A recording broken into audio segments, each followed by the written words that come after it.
최고입니다. 아내가 해주는 밥이 최고입니다. 교회는요, 집사님이세요? 집밥 드시고 오신 집사님이세요? 결혼 잘하셨나 봐요. 집밥 먹어야 됩니다. 신앙생활 하시는 여러분들은 여러분들을 위해서 1년이면 365일 또는 6일, 하루면 24시간 항상 기도하시고 또 묵상하시고 준비하시는 담임 목사님 말씀을 들어야 됩니다. 정말로 그래요. 그러니까 교회 공동체는요, 그냥 이렇게 오가다가 만난 사람들인 것 같지만 하나님이 특별하게 모이게 하신, 그렇지 않으면 모일 수 없는 공동체입니다. 그곳에 하나님이 그 모인 사람들을 위해서 그 목사님을 세우셨어요. 그래서 그 목사님을 통해서 날마다 또 주일마다 선포되는 하나님의 말씀을 잘 들으셔야 돼요. 그것이 집밥입니다. 엄마가 해주는 밥입니다.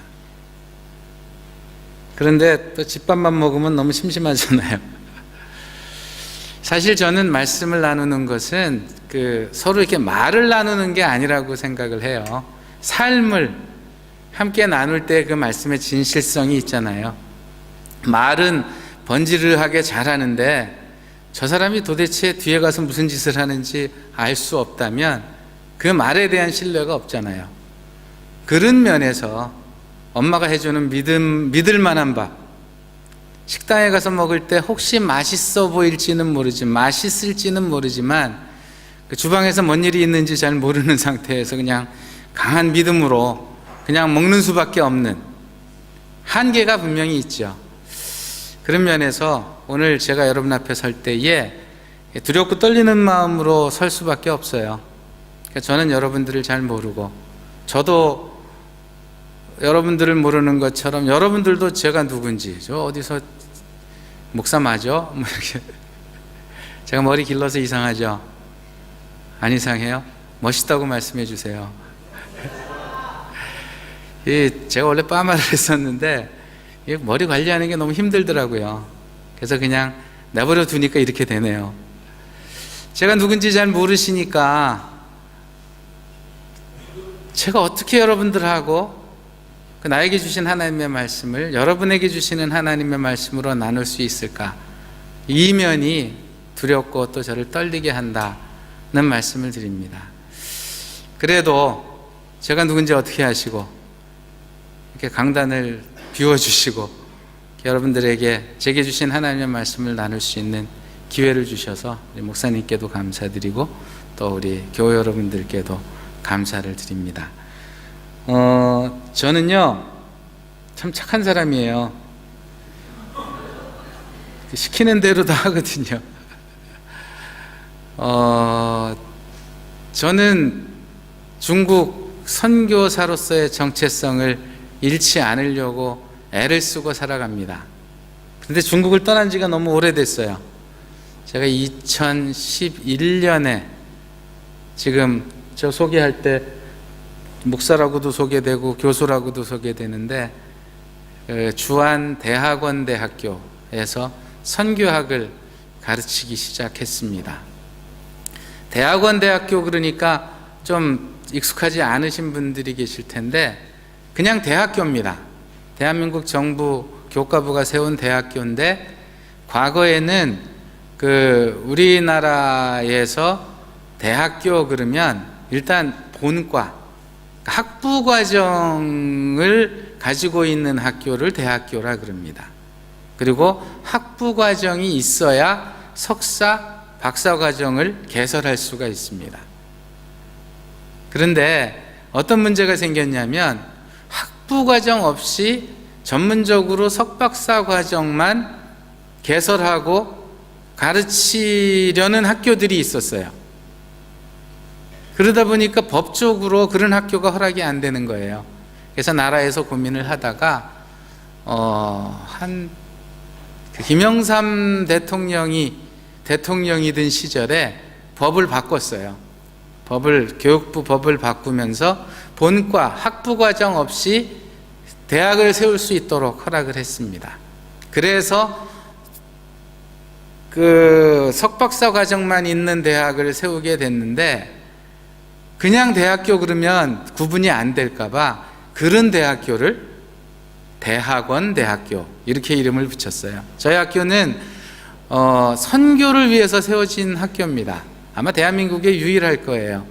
대한민국 정부가 정식으로 인정한 대학교 중에 규모로 보면 제일 작은 학교입니다.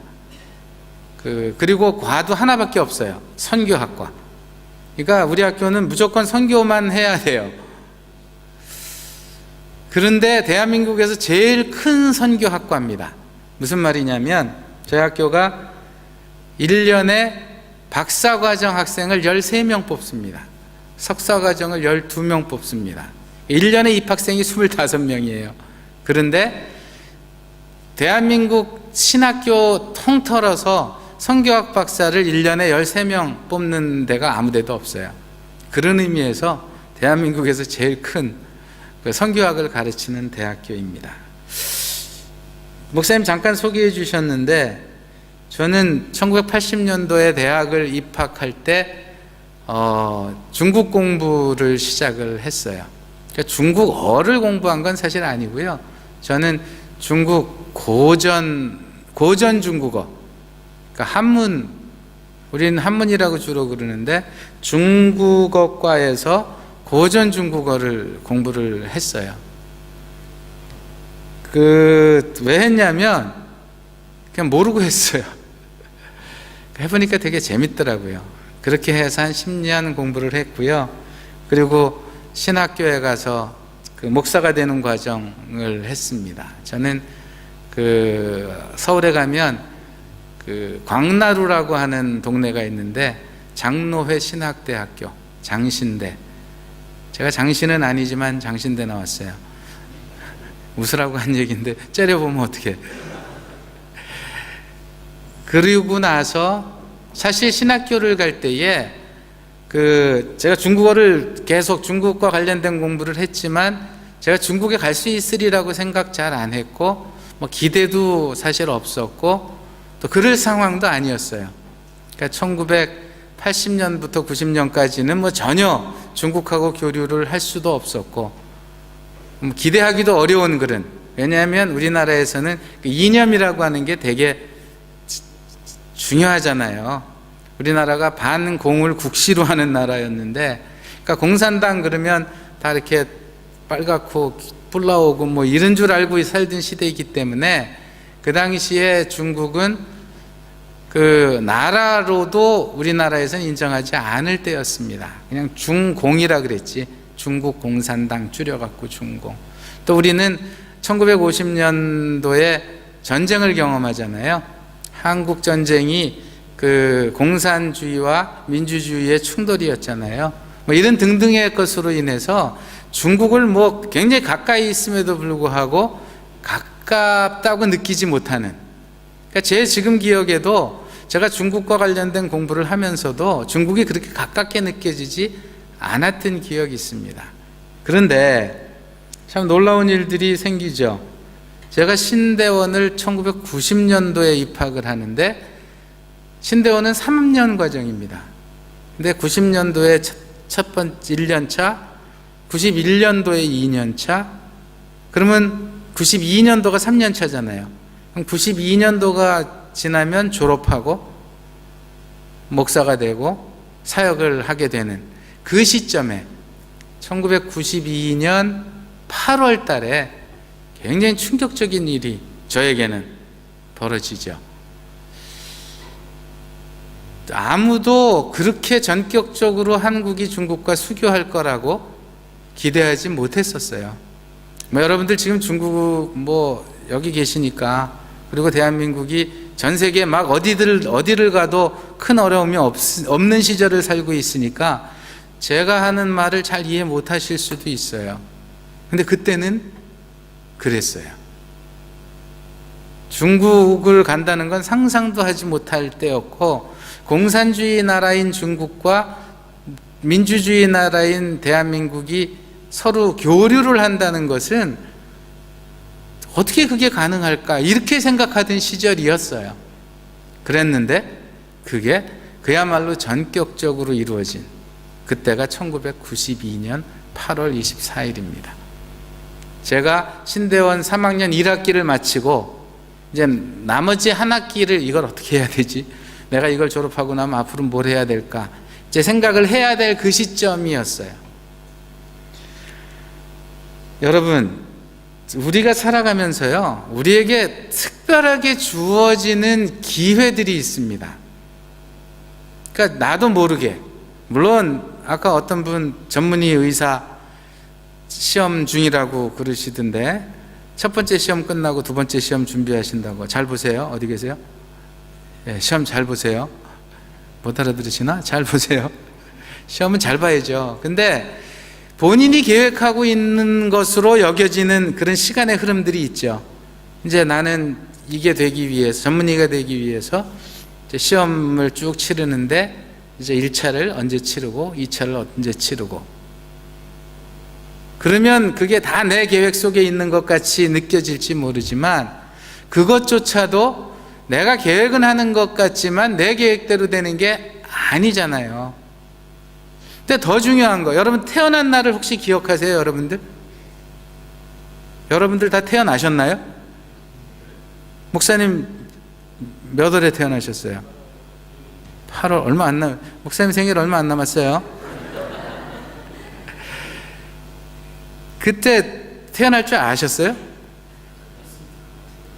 기억도 없죠? 태어난 날을 지금 지났으니까 우리가 기억할 수는 있죠.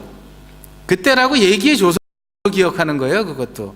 아니면 출생증명서에 그렇게 써 있으니까. 근데 자기가 그걸 태어나는 거 계획하고 나와서, 아, 나는 이날 이 시에 꼭 태어나야 돼, 이러고 부모가 그러는 경우는 있어요. 저희 집에 애가 한둘이 아니고 셋인데, 한둘이 아니고 셋이다 그러면 되게 재밌는 얘기예요. 아, 여기 다 설명해 줘야 돼. 분위기 왜 이래? 근데 우리 막내가 그 언니랑 10살 차이 나요. 그래서 지금 되게 무서운 애예요. 고3이거든요. 근데 얘가 2000년에 태어났어요. 2000년에. 제가 중국 간지 그 햇수로 10년쯤 됐을 때 얘가 태어났는데, 10년 아니다, 한 8년? 얘 언니가, 얘보다 9살 많은 언니가 있는데, 걔보다 1살 많은 오빠가 있어요.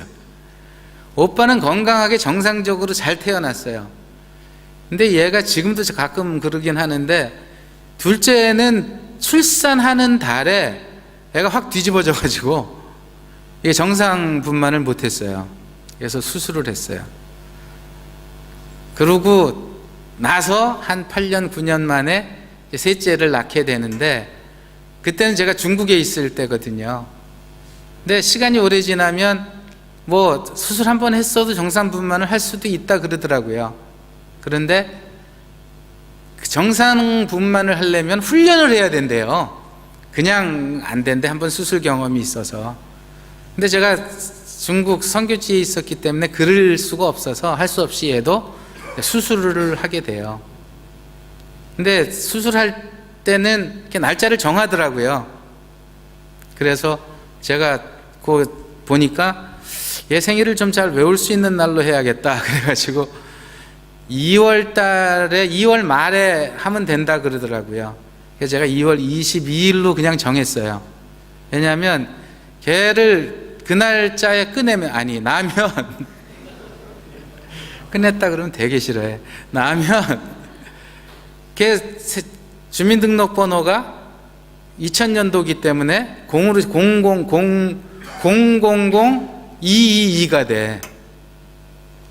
00년 2월 22일 생이니까 뭐 그렇게 정할 수도 있어요, 생일을. 그렇지만 일반적으로 그거는 내가 정한 거고 걔가 정한 건 아니에요.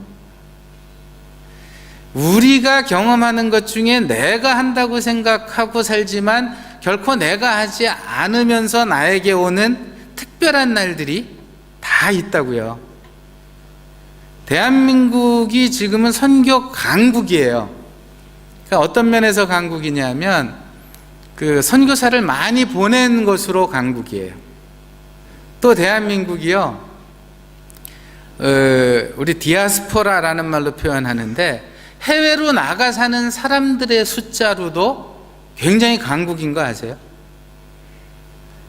그 전체 인구에 비해서 상당히 많은 사람들이 해외에 나가서 살고 있어요.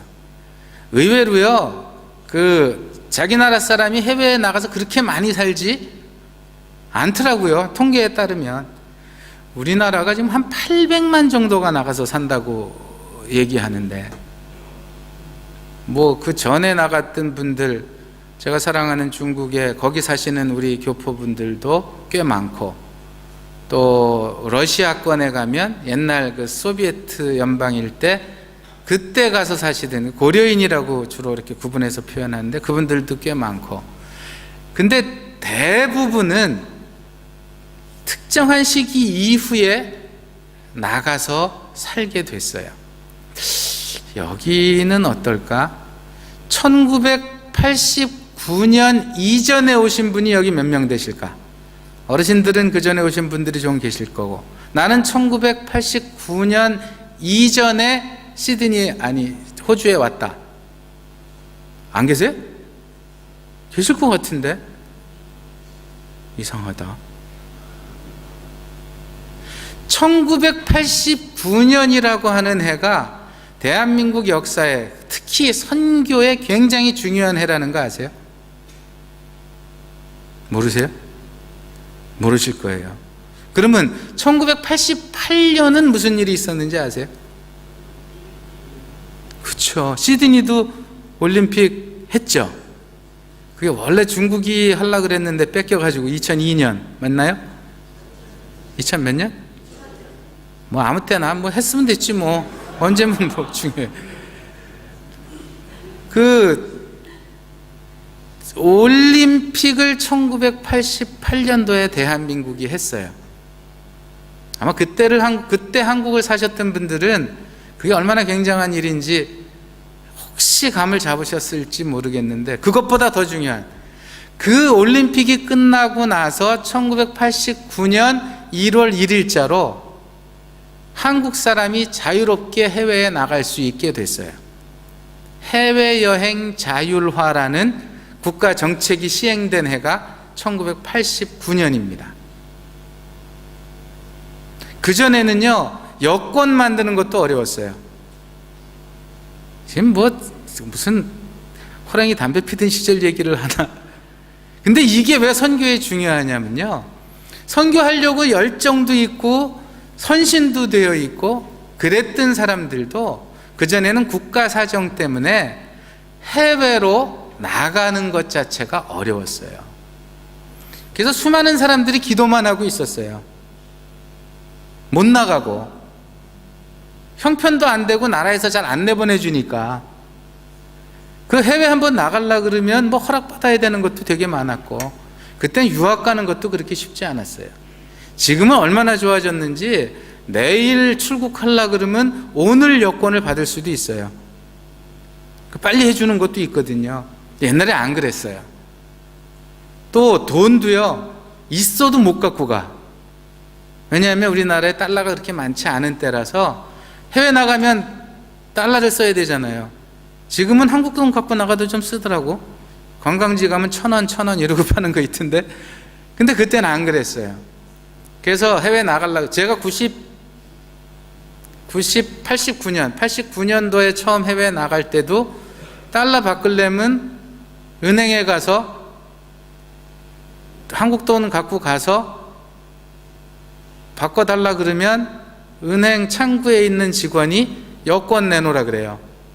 그 여권 주면 여권 뒤에다가 달러 얼마 바꿨음 이라고 쓰고 도장 찍었었어요.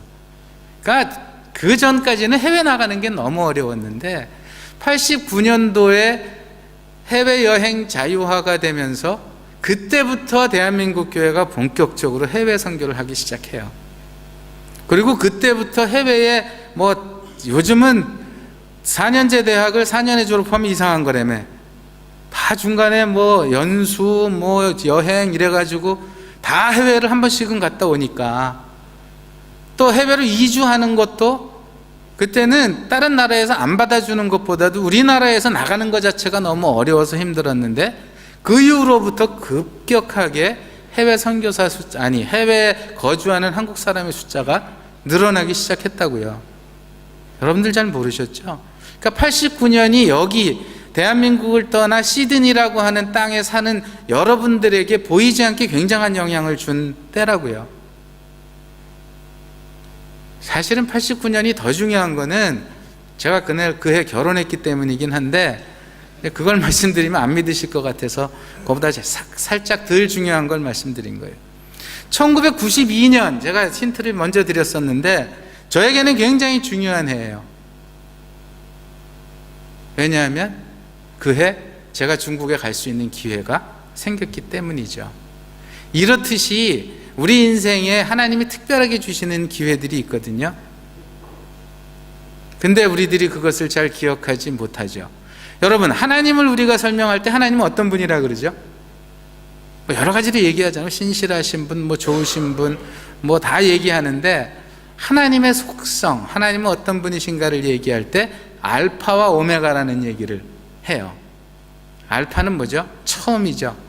오메가는 마지막. 근데 하나님은 처음이 있고 마지막이 있는 분이란 얘기가 아니라 처음도 없고 끝도 없는 분. 이걸 다른 말로 표현하면 영원하신 분이라는 표현이잖아요. 이 하나님의 영원성이 우리 사람하고 가장 크게 구별되는, 아까 태어나신 날 말씀드렸는데 죄송해요. 제가 이런 예언은 하고 싶지 않은데, 그래도 예언하는 것은 100년 후에 여기에 있는 저를 포함한 모든 사람 중에 이 자리에 앉아 있을 수 있는 사람 아무도 없어요. 심각한 표정 짓지 마세요. 다 그래요. 언젠가 한번 죽는다라고 하는 건 정한 이치라고 성경이 기록하고 있잖아요. 성경이 안 기록하고 있어도 그건 정한 이치예요. 100년 후까지 나는, 무슨 소리냐, 지금 때가 어느 때인데, 나는 최소한 앞으로 100년. 그거는 여러분들이 그러고 싶으셔도 그럴 수 없게끔 하나님이 사람을 그렇게 만드셨어요. 제한된 시간을 살아가게 만드셨다고요. 근데 제한된 시간이라고 하는 것도요, 그냥 제한되어 있는 것만 아니고 연결되어 있어요. 시간을 좀 이렇게 자기가 필요할 때 하나님이 나에게는 89년 7개월 23일을 살게 하셨다, 이렇게 미리 정해주셨고, 그렇게 정해주신 시간을 은행에 잔고처럼 주셔서 내가 세월이 좋을 때 한 3년 살다가 좀 쉬었다가 또 그 이후에 또 한 5년 인출해 갖고 살다가, 그러니까 자기 마음대로 시간을 조절할 수 있으면 좋겠는데 그렇게 안 되게 만드셨어요. 태어나면요, 죽을 때까지 그냥 살아야 돼요. 혹시 중간에 잠깐 멈추셨던 분 계세요? 그게 안 된다니까요. 그러다 보니까 연결된 시간이라고 하는 거는요, 우리로 하여금 익숙하게는 만들어요. 살아있다는 거 익숙해지잖아요. 근데 정말 중요한 때를, 이건 정말 중요해 라고 하는 걸 확 깨닫고 그 중요하게 살아갈 수 있지를 잘 못해요. 그냥 가는 거야. 잠깐 멈췄으면 좋겠어요. 연애해보신 손 들지 마세요. 연애해보면, 저는 연애를 굉장히 짧게 했어요. 10년 했는데. 왜요? 10년 하고 30년 사니까 10년은 별로 안 길다고 느껴지더라고요. 근데 때로는 시간이 멈췄으면 하는 그 연애하던 때의 시간이 있어요. 때론이라 그래서 죄송해요. 계속 이어야 되는데 그렇지만 멈출 수 없더라고요. 괴로움이 있을 때도 마찬가지죠. 좀 건너뛰고 싶은데 안 건너뛰어지는 게 우리 사는 시간이에요. 그런데 하나님이 굉장히 놀라운 장치를 우리에게 주신 거 아세요? 연결되어 있는 시간이지만 끊어 살 수 있게 해 주셨어요. 그게 하루가 24시간이에요. 굳이 길게 살고 싶어도 하루는 24시간 지나면 지나가요. 그래서 우리는 저녁이 되고 아침이 되는 것을 경험하며 삽니다. 아무리 괴로웠어도 어저께 일이야 라고 얘기할 수 있도록 하루를 끊어주셨어요. 물론 더 줄이면 시간도 끊어주셨죠. 만약에 시간 안 끊어주셨으면 어떡할 뻔했어요. 예배 시간이 안 정해져 있고 안 끝나고 막 이러면 정말 힘들겠죠. 마찬가지로 일주일 단위, 한국은 한 달에 한 번씩 반값을 내는데 여긴 일주일에 한 번씩 내죠. 끊어놔서 다행이야. 받는 사람 입장에서는. 그렇잖아. 받는 사람 없는가 보다, 표정 보니까. 다 내나 보다. 그래서 일주일엔 한 번씩 정리하고 넘어가잖아요. 더 중요한 거는 최소한 일주일에 한 번씩 우리가 이렇게 예배할 수 있는 시간을 우리에게 기억할 수 있게 하시려고. 한 달도, 그래서 한 달이 12번 모이면 1년 되고, 그죠? 그리고 1년 지나면 이제 결혼 1주년, 2주년, 10주년, 20주년, 30주년. 제가 89년에 결혼했으니까 내년이 30주년이네. 어떡하지? 결혼할 때 약속한 거 있는데. 이렇게 시간을 나눠 놓으셔서 그나마 우리가 기억할 수 있게, 나눠서 생각할 수 있게 해 주신다고요. 그게 하나님이 주시는 특별한 은혜예요. 저에게는 1992년이라고 하는 시간이 왜 중요하냐면 중국에 갈 수 있게 됐으니까. 나로 하여금 그냥 평소 같으면 이어진 시간이니까 잊어먹을 수도 있었을 텐데 92년이라는 날짜를 기억하는 것은 하나님이 나에게 이어진 시간 속에 나눠주신 부분이 있고 그때가 나에게 특별하기 때문에 그래요. 중국 갔더니요, 중국 사람들 예수 안 믿더라고요. 예수 없다 그러더라고요. 아니, 하나님이 없다 그러더라고요. 왜 그러나 그랬어요. 그랬더니 두 가지 이유가 있었어요. 두 가지 이유 전에 하나의 첫 중요한 이유. 1949년 10월 1일 날 사회주의 사회주의를 표방하는 공산당 정권이 중국의 정권을 잡았어요. 그게 1949년 10월 1일입니다. 사회주의는요, 굉장히 중요한 한 가지가 있는데 안 보이는 거 안 믿어요. 보이는 것만 믿어요. 입증할 수 있는 것, 확인할 수 있는 것만 믿으라고 얘기해요. 그리고 자기들이 그렇다고 주장해요. 이게 사회주의가 종교에 대해서 호의적일 수 없는 가장 중요한 이유예요. 49년부터니까 제가 갔을 때 90년이면 벌써 50년 잡고 40년 지났잖아요. 40년이라고 하는 시간 동안, 거의 40년이라는 시간 동안 그 사람들은 사회주의가 진리다라고 믿고 살도록 훈련받았어요. 그러니까 종교라고 하는 것에 대해서 그렇게 호의적일 리가 없어요. 근데 내면을 제가 잘 보니까 중요한 이유가 있더라고요. 첫째는 사회주의는요, 종교에 대해서 종교는 없어질 거야 라는 확실한 믿음을 갖고 살아요. 왜 종교가 없어진다고 생각할까? 우리랑은 전혀 다르죠. 우리 아까 하나님의 영원성 얘기했잖아요. 영원하신 하나님이 계시는데 어떻게 종교가, 우리가 어떻게 없어질 수가 있겠어요? 영원하신 분이 계시는데. 나는 죽을 수 있지만 내 자녀는 그 다음에 살아있잖아요. 그러니까 우리는 인류의 종말 이런 것들을 얘기하긴 해도 아직 종말 안 왔잖아요. 종말이 오더라도 하나님은 계실 거라는 게 우리의 신앙인데. 근데 이 사람들은 종교가 왜 생겼냐면 하나님이 계셔서 생겼다, 이게 아니고 종교는 두 가지 이유에서 생겼다고 얘기해요. 첫 번째는 사람들이 무식해서, 바보 같아서. 하나님은 초월적인 존재잖아요. 초자연적인 존재잖아요. 안 보이시는 분이잖아요. 근데 사회주의는 뭐라고 얘기하냐면 사람들이 무식하니까 과학적으로 생각을 못하니까 뭔가 잘 모르겠는데 뭔가 있는 것 같아. 막 폭풍우가 몰아치고 막 이러면 자연을 막 두려워하고 이러는 마음, 그게 왜 그런지를 잘 연구할 기회가 없어서, 바보 같아서. 그래서 뭔가 초월자가 계시는구나 라고 생각하다 보니까 종교라는 게 생겼다. 이게 사회주의자들이 얘기하는 종교예요. 또 하나는 뭔지 아세요? 사회주의는 계급을 굉장히 강조해요. 이 세상이 지배계급과 피지계급이 있어서 이게 굉장히 불합리하다. 그러니까 이걸 엎어야 된다. 이렇게 생긴 게 사회주의거든요. 근데 그 속에 종교는 지배계급이 피지배계급을 효과적으로 지배하려고 만들어낸 거다. 이렇게 생각을 해요. 근데 이 두 가지 문제가 언제 해결된다고 그 사람들은 얘기하냐면 사회주의가 완성되면, 사회주의가 제대로 사회에 적용이 되면 사람들이 똑똑해질 거라고 얘기해요. 과학적으로 사고하니까. 왜? 검증된 것만 믿는 사회가 올 거니까. 그러니까 종교 같은 건 더 이상 믿으라 그래도 안 믿을 거다. 또 사회주의는 누가 지배하고 누가 지배받고 이런 거 없앨 거니까 그게 없어지면 그걸 유지하기 위해서 생겼던 종교가 필요 없어지잖아요.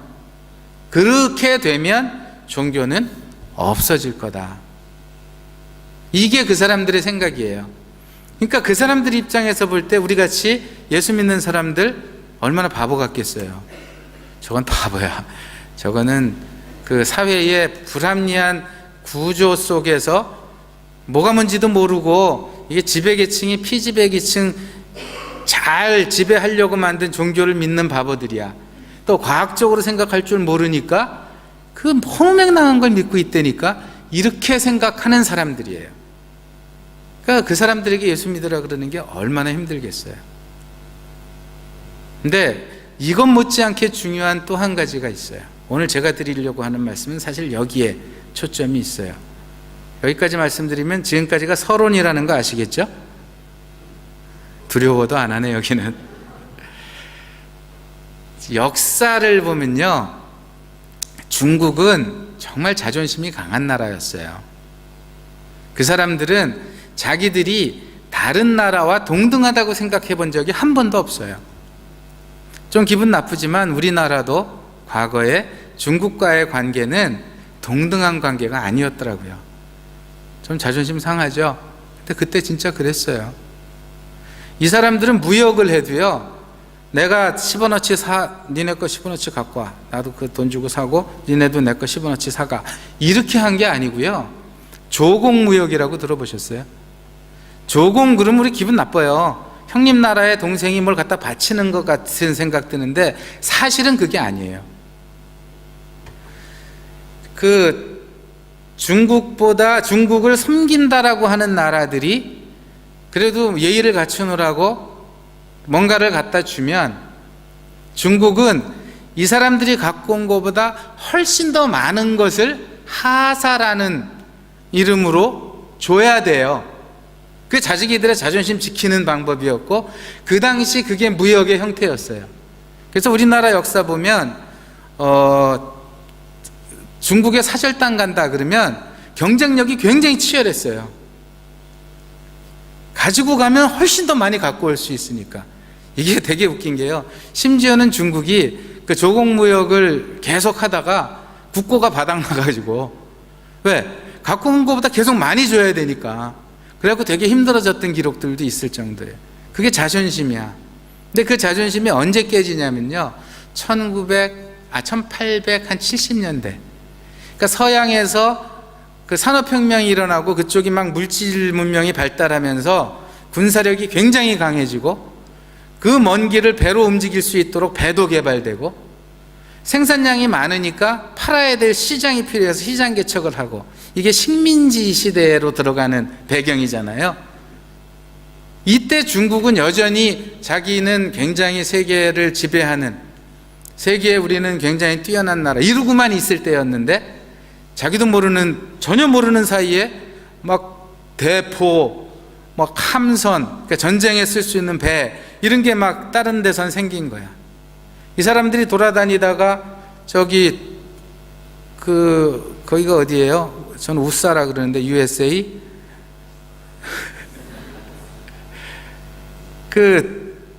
아메리카 대륙도 발견하고 호주도 그래갖고 왔죠? 그때 안 계셔서 모르죠? 그랬어요. 그러면서 중국이라는 데도 오게 되는데, 중국은 이 사람들이 왔을 때 되게 무시했어요. 오지도 못하게. 어디 이 쌍놈들이 어딜 와? 욕 아니고 상놈들, 얘네 양반이 아닌 상놈들 이러고 있었는데, 그러고 있기에는 얘네가 너무 쌈을 잘하게 된 거야. 무기며 병력이며. 그래서 중국이 전쟁에 져서 나라를 문을 열어줘요. 이게 아편전쟁이라는 전쟁이에요. 근데 거기에 선교사님들은 이 무역과 상관없이 복음을 땅끝까지 전하기 위해서 목숨 건 사람들이잖아요. 중국 땅을 알고 있었어. 중국에 복음을 전해야 된다. 그랬는데 못 오게 하니까 못 가고 있다가 전쟁 나서 중국이 할 수 없이 문을 열어주니까, 문을 열면 들어갈 수 있잖아요. 그때 선교사님들이 처음 중국을 들어가요. 근데 중국 사람들이요, 그것 때문에 진짜 기분 나빴어요. 전쟁에 져서 할 수 없이 문을 열어줬으니까. 여러분들 홍콩 아세요? 마카오 아세요? 그게 다 그때 전쟁에 져갖고 다른 나라에게 홍콩은 영국에 100년 동안 빌려주고, 말이 빌려주는 거지 뭐. 중국 땅 되고, 아니 영국 땅 되고, 마카오는 포르투갈 땅 되고, 이후에 그거보다는 좀 빨리 회복이 되지만 상해라든지 하문이라든지 광저우라든지 다 외국 사람들이 지네 땅처럼 들어와 살았거든요.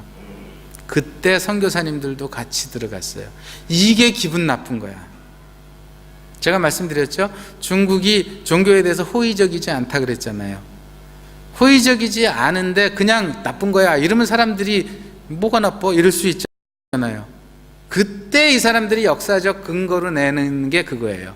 쟤네들 예수 믿는다 그러고 좋은 거 하러 왔다 그러지만 우리나라 무력으로 밀고 들어올 때 같이 들어온 애들이야.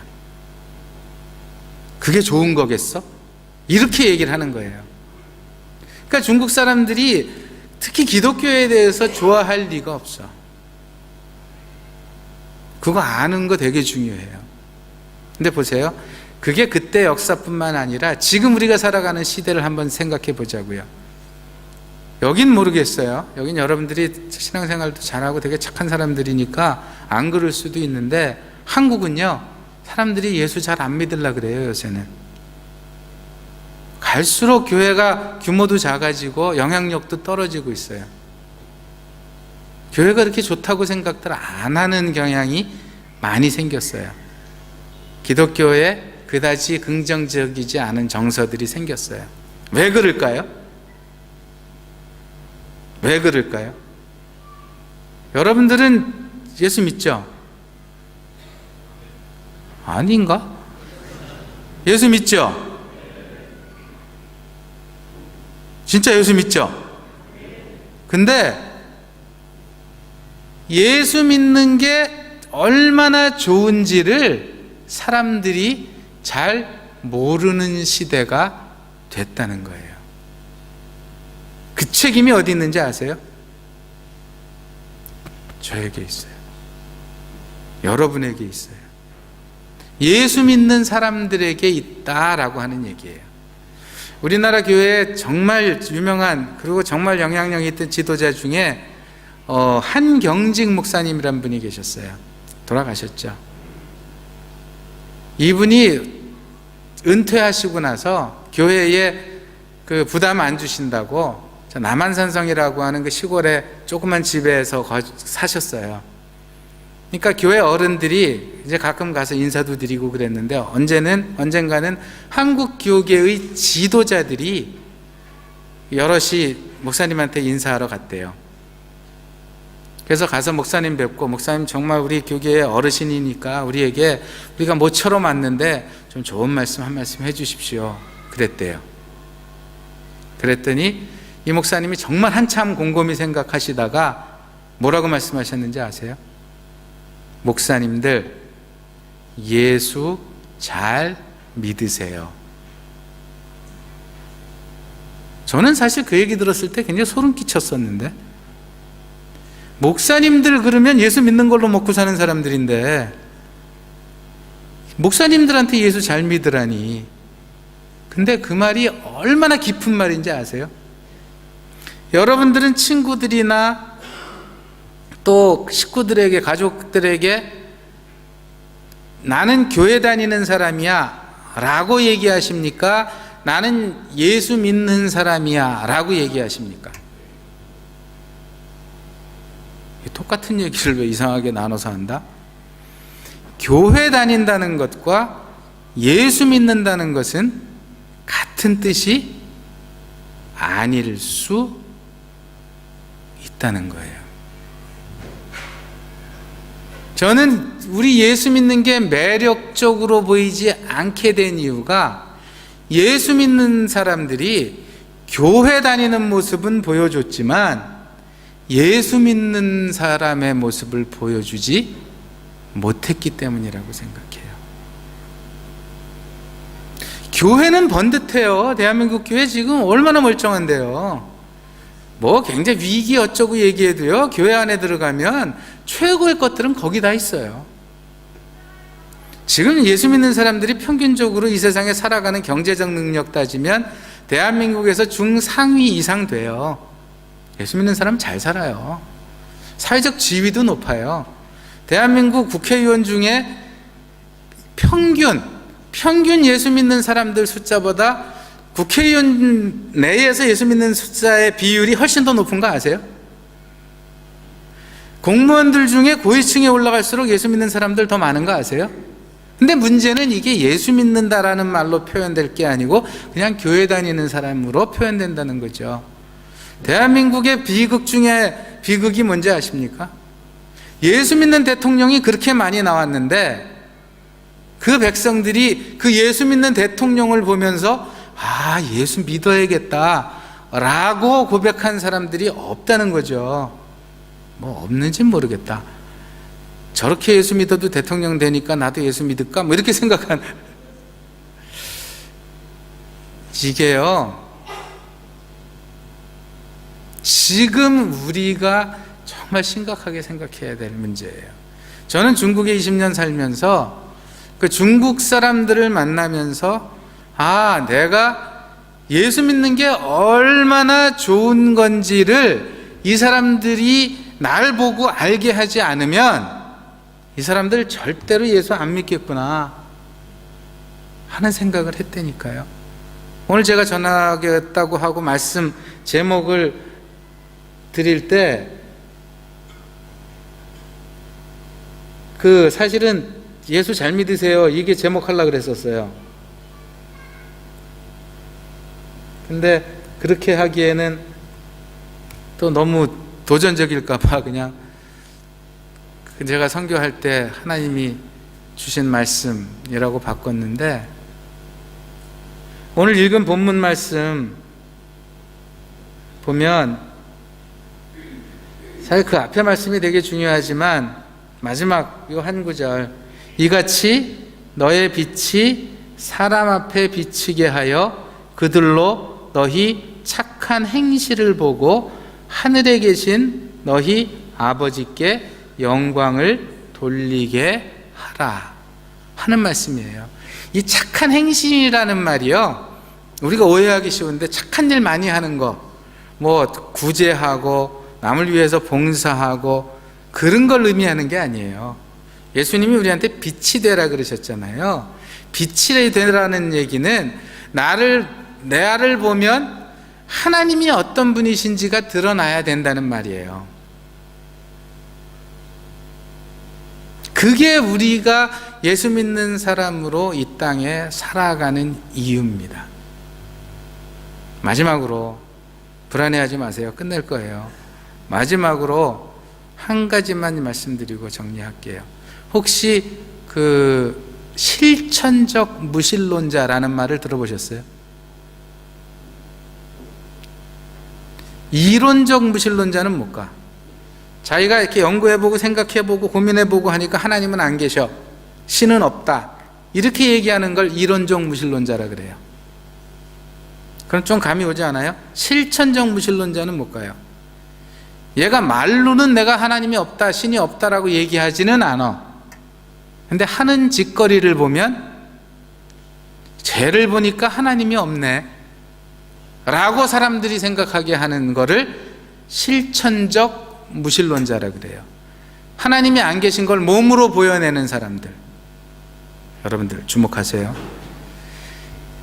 지금 교회의 제일 큰 문제는요, 교회 안에 실천적 무신론자들이 너무 많다는 거예요. 정말 하나님이 계시다면 제가 저렇게 할 수 있을까?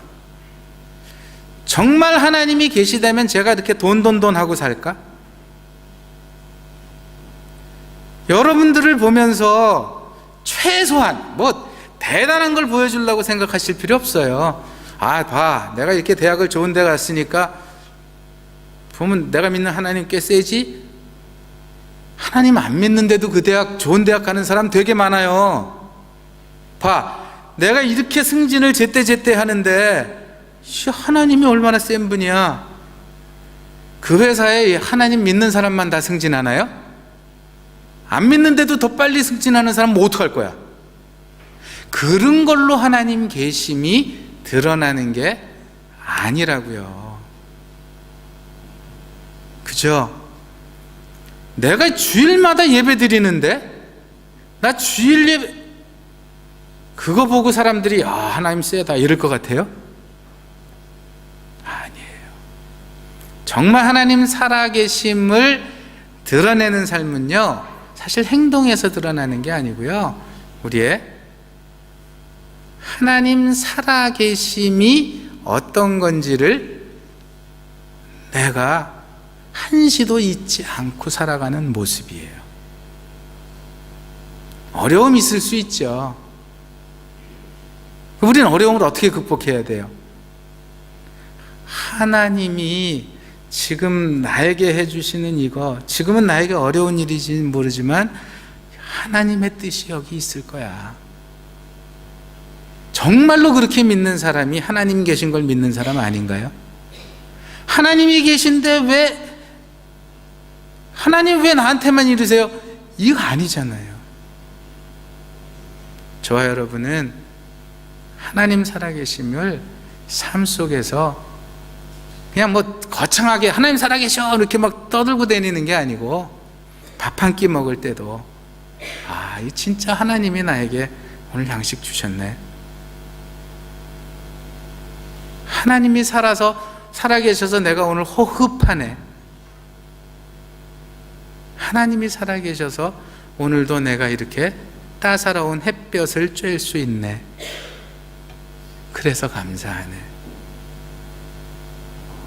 그렇게 살아가는 저와 여러분이 되시기를 주의 이름으로 축원합니다.